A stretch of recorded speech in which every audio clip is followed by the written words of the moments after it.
कबीर साहब ऐसे निष्प्रिय, मन लागो मेरो यारो, फकीरी में आपने कल सुना था,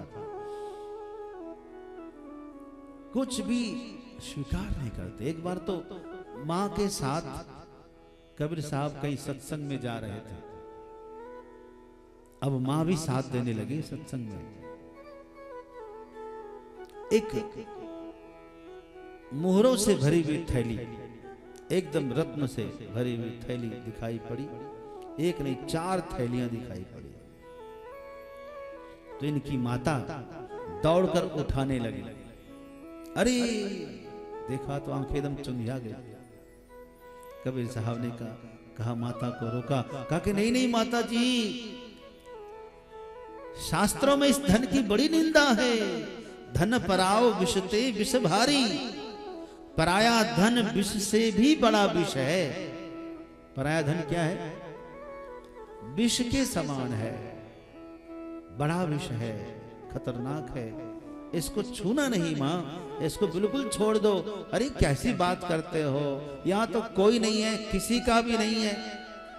किसी का हो तो मैं दे दूं, कोई जब है ही नहीं इसका मालिक, तो लेने में हर्जा क्या है? कबीर साहब ने कहा नहीं नहीं, अभी देखना है तो आओ हम इसका तमाशा देखते हैं, इसको हाथ मत लगाओ। कबीर साहब और उसकी माता नीमा जान छिप जाते हैं, थोड़ा साइड में वृक्ष की छाया में जाकर बैठ जाते हैं और दूर से देखते हैं। इतने में 4 राज सेवक आए। 4 देखा, उसकी आंखें पड़ी। अरे ये तो मोहरों से भरी हुई थैली है, बहुत बेशकीमती है, इसको उठाओ। चारों ने उठा लिया। चले वहां से चारों आदमी, पीछे पीछे कबीर साहब, उनकी माता भी चाहे मां अभी देखना क्या होता है। आगे एक धर्मशाला सड़क किनारे थी, चारों वहां पर बैठे। कबीर साहब भी कहीं साइड में उधर अपना मां के साथ बैठे रहे, दुबक के देख रहे थे लीला। उसमें से भूख लगी थी, कहा कि अब ये मोहरों को हम लोग बांटेंगे बाद में, पहले कुछ खाने पानी का इंतजाम करते हैं। तो 2 आदमी कहा तुम यहीं बैठो, हम 2 आदमी बाजार से कुछ खाने का सामान लाते। 2 आदमी बाजार गए खाने का सामान लेने। तो जो दोनों आदमी बाजार गए, उनके मन में पाप हुआ। उसने कहा कि एक काम करते हैं, बहुत बेशकीमती हीरा है, हम लोग यही पहले खा के चलेंगे, क्यों ना हम उन दोनों को के भोजन में विष मिला देंगे। हम तो खाएंगे नहीं, यहाँ खा के जाएंगे, सीधे सो जाएंगे। वो दोनों जब खाएंगे तो उनका काम पूरा हो जाएगा। हम लोग 4 थैलियों को लेकर 2-2 थैली हम लोग आपस में बांट लेंगे। तो दोनों ने कहा ठीक ही कर। तो स्वयं तो वहां भोजन कर लिए और उन दोनों के भोजन में विष मिलाकर ले आए। लाए, कहा मित्र हम लोग तो वहीं खा के आए, हम लोग को नहीं खाना है, तुम दोनों खाओ। और वो दोनों सो गए, नींद में गए।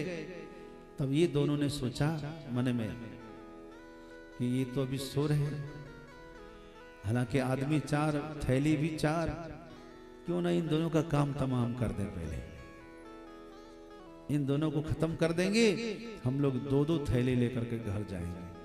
कहा बात सही है। उठाया हथियार, सोते हुए दोनों को उसने काट दिया, खत्म काम। उसके बाद कहा कि चलो अब पहले भोजन कर लो, फिर यहां से थैली लेकर जाएंगे। भोजन किया, भोजन में तो विष मिला था। भोजन कर करके श्री राम जय राम जय राम, वहीं दोनों लेट गए। कबीर साहब ने दिखाया, मां देखा 4 के 4 खत्म हो गए।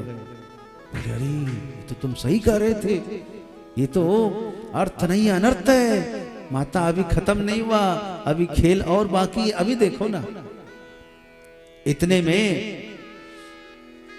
वहां के राजा तक खबर पहुंच गई कि ऐसा ऐसा हुआ। तो राजा ने उन 4 मोहरों को, थैलियों को अपने यहां मंगवा लिया।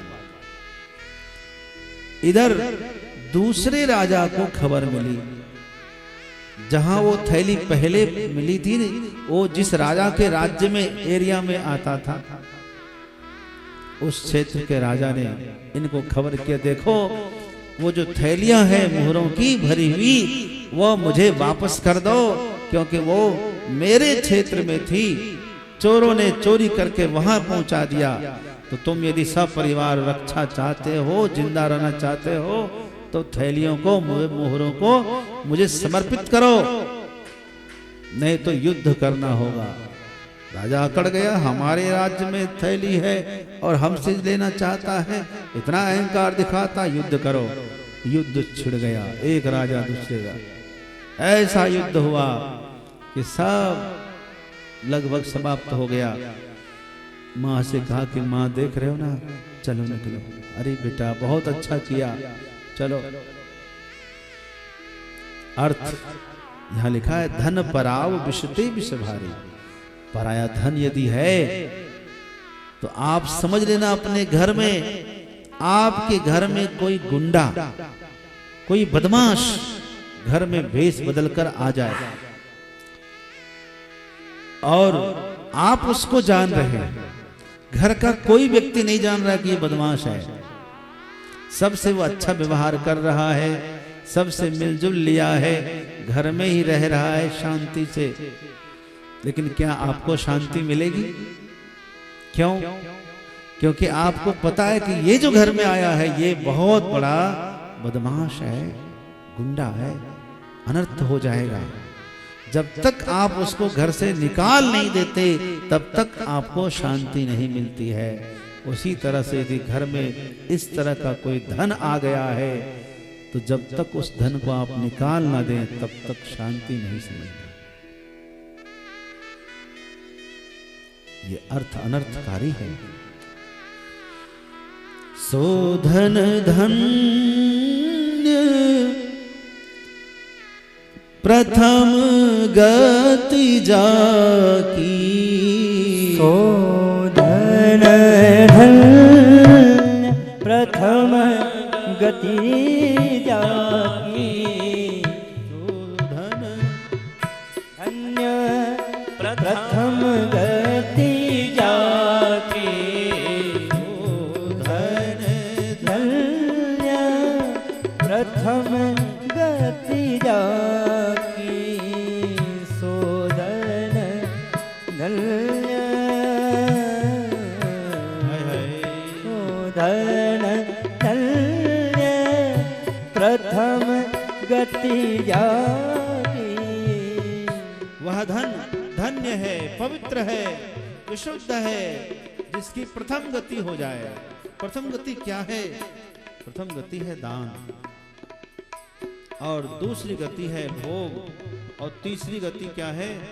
नाश।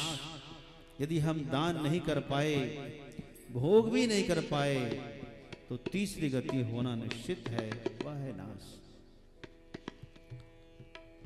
धन में आदमी का मन बहुत लगा रहता है। धन्य पुण्य रति मति सोई पाकी, ऐसी बुद्धि परिपक्व मानी जाएगी जो बुद्धि पुण्य में रत रहे, पुण्य में करता रहे, पुण्य करता रहे और प्रसन्न रहे। पुण्य करता हुआ दुखी न रहे, पुण्य करता हुआ प्रसन्न रहे। हाँ, ये नियम है। धन्य पुण्य रत मति सोई पाकी, जो मति, जो बुद्धि हमेशा पुण्य में लगा रहे, पुनीत कार्य में लगा रहे, वही मति श्रेष्ठ है, वही बुद्धि सर्वश्रेष्ठ है, परिपक्व है। तो अपने धन को सही जगह लगाना चाहिए, नहीं तो ये बहुत अनर्थकारक हो जाता है। तो कबीर साहब ने माँ को समझाया कि माँ ये स्थिति है,